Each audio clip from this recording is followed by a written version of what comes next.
महाराष्ट्र के पालघर में बीते 16 अप्रैल को 2 संतों व एक वाहन चालक की भीड़ द्वारा पीट कर निर्मम हत्या कर दी गई। इस प्रकार संतों की निर्मम हत्या ने पूरे देश को झकझोर कर रख दिया। आश्चर्य की बात यह रही कि भीड़ द्वारा संतों पर आक्रमण के समय पुलिस बल वहां मौजूद था, जिसके बाद संतों की हत्या भी कर दी गई। संतों की इस प्रकार से हत्या ने संतों और सन्यासियों के देश कहे जाने वाले भारत के सामने एक बड़ा प्रश्न चिन्ह खड़ा कर दिया है। क्या भारत में संत और सन्यासी सुरक्षित नहीं है?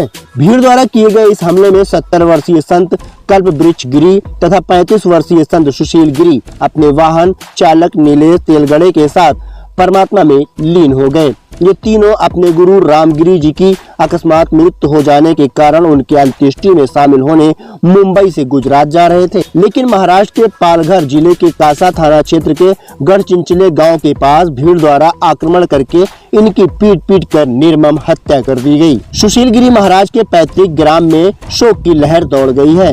संत सुशील गिरी उर्फ शिव नारायण दुबे उत्तर प्रदेश के सुल्तानपुर जनपद के चांदा में स्थित ग्राम सभा प्रतापपुर कमैचा के मूल निवासी थे।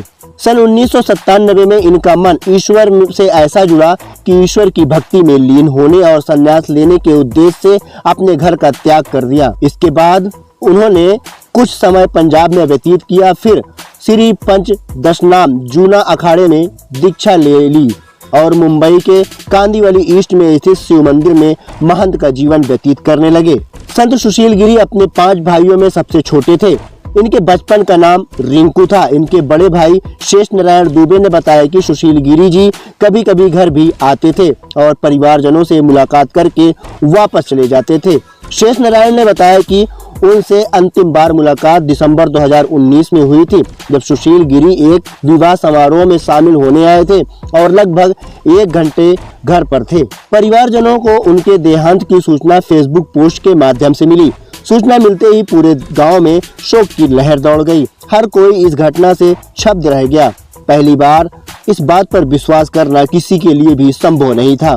लोगों के मुख में से सिर्फ इतना ही निकल रहा था, यह कैसे हो गया। वहीं परिवारजनों ने इसे स्थानीय पुलिस की लापरवाही करार देते हुए घटना की उच्च स्तरीय जांच की मांग की है। वहीं श्री पंच दशनाम जूना अखाड़े के अध्यक्ष प्रेम गिरी ने वरिष्ठ पुलिस अधीक्षक पालघर को पत्र लिखकर पुलिस की भूमिका पर संदेह जताते हुए मामले की उच्च स्तरीय जांच की मांग की है। किया गया था और वहां से हमने देखा और उसी के एक दिन पहले जस्ट उन्होंने खुद अपने गुरु के मृत्यु के समाचार को टैग किया था, जिसपे हम लोगों ने लाइक कमेंट भी किया था। फिर बाद में वहां से हमें सूचना मिली, फिर हमने लोगों तक इसको पहुंचाने का प्रयास किया और हम ये चाहते हैं कि जो भी दोषी हो, चाहे सरकार हो चाहे आम जनता हो, जो भी दोषी हो दोषियों को सजा मिले।